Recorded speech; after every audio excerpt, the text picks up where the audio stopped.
अस्सलाम वालेकुम। इस एपिसोड में आपसे मुलाकात है। मेरा चैनल लाइक करें, सब्सक्राइब करें, कमेंट्स लिखें। लाइक उस वक़्त करें जब आधी से ज़्यादा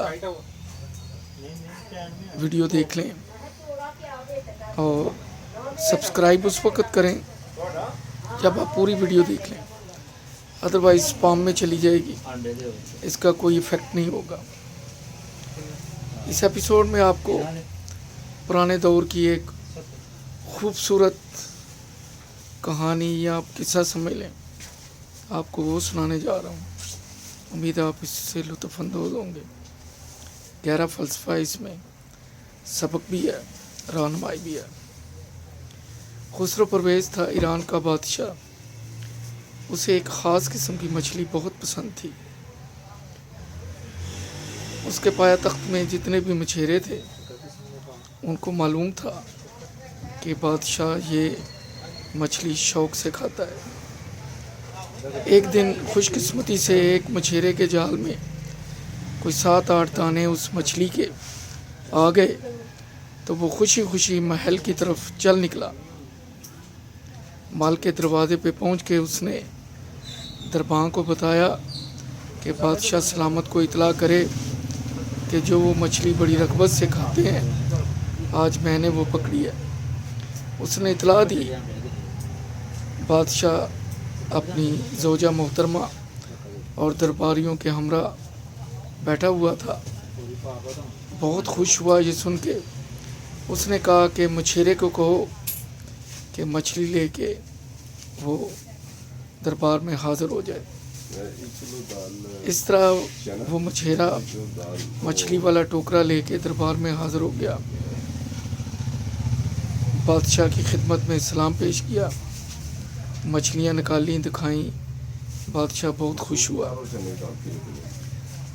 बादशाह ने उसको कीमत तो नहीं पूछी, लेकिन अशरफियों की एक गुथली निकाल के उसको दे दी। सब दरबारी हैरत ज़दा हो गए, हत्ता कि जो मलका थी वो भी ये मंज़र देख के परेशान हो गई। क्या बात है, चंद एक मछलियाँ हैं, लेकिन थैली अशरफियों से भरी पड़ी है। तो मलका को ये ख्याल आया कि बादशाह सलामत ये जो पैसे दे रहे हैं दरबारियों को, रियाया को, ये गलत पैगाम जाएगा कि उनकी दौलत का ज़िया हो रहा है। लिहाजा उसने बादशाह को कान में कहा कि बादशाह सलामत, आपने उसको इतने पैसे दे दिए हैं, इतने की तो मछलियाँ भी नहीं। उसने कहा मैं बादशाह हूँ, बादशाहों जैसा सलूक किया है। वो कहने लगी नहीं, रियाया को गलत पैगाम जाएगा। उसने कहा फिर मैं क्या करूँ? उसकी मलका ने कहा कि मैं एक टोटका बताती हूँ, तुम इससे ये पूछो कि ये मछलियाँ नर हैं या मादा हैं। अगर कहा नर हैं तो कहना मैं मादा शौक़ से खाता हूँ, और अगर कहा मादा हैं तो कहना मैं नर शौक़ से खाता हूँ। इस तरह तुम उसे ये मछलियाँ वापस कर देना, और जो अशरफियों की थैली दी है वो वापस ले लेना। बादशाह ने जब मछेरे से सवाल किया कि ये नर हैं या मादा हैं, तो उसने कहा कि बादशाह सलामत ये मखनस है, यानी ख्वाजा सरा है, ये दरमियानी मखलूक है, ना नर है ना मादा है। बादशाह उसके जवाब से बहुत खुश हुआ। उसने एक और अशरफियों की थैली उसको तोहफे में दे दी, उसकी जहानत की दाद देते हुए। अब तो उसकी ज़ौजा मोहतरमा और परेशान हुई, दरबारी भी हक्का बक्का रह गए। फिर बेगम से ना रहा गया। उसने कहा बादशाह सलामत, ये आपने क्या कर दिया? मैंने आपको पहले कहा था, मना किया था, और आपने एक और थैली पकड़ा दी।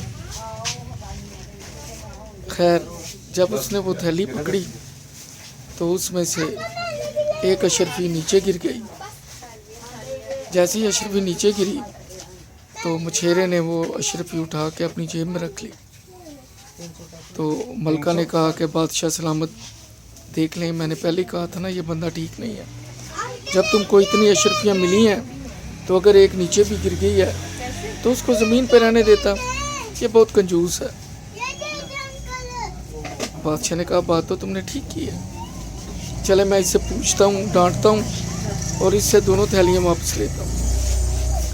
بادشاہ نے اس کو کہا مجھے یہ بتاؤ کہ جب میں نے تمہیں بہت زیادہ اشرفیوں کی تھیلی دے دی، اتنے کی مچھلیاں نہیں تھیں، لیکن تمہارے جواب سے میں نے متاثر ہو کے تم کو ایک اور تھیلی اشرفی بھی دے دی، اگر ایک اشرفی گر گئی تھی تو اس سے کیا فرق پڑنا تھا؟ اس نے کہا بادشاہ سلامت، اس اشرفی پہ آپ کا نام لکھا تھا، آپ کی سٹیمپ لگی تھی، مجھے تو معلوم تھا، لیکن اگر وہی اشرفی کسی درباری کے پاؤں کے نیچے آ جاتی تو آپ کی توہین ہوتی۔ میری غیرت نے یہ گوارا نہیں کیا۔ یہ جواب سن کے بادشاہ نے اسے ایک اور اشرفی کی تھیلی دے دی۔ اس طرح وہ 3 اشرفیوں کی تھیلیاں لے کے محل سے رخصت ہو گیا۔ اس میں سبق بھی ہے، فلسفہ بھی ہے، وہ آپ لوگ ڈھونڈیں، آپ لوگ سمجھیں، کیونکہ غم نئے اور پرانے نہیں ہوتے، غم زمانے کے ہوتے ہیں، غم دل لگانے کے ہوتے ہیں، غم آس ٹوٹنے کے ہوتے ہیں، امید ٹوٹنے کے ہوتے ہیں۔ اپنا خیال رکھیے، مجھے دعاؤں میں یاد رکھیے۔ اللہ حافظ۔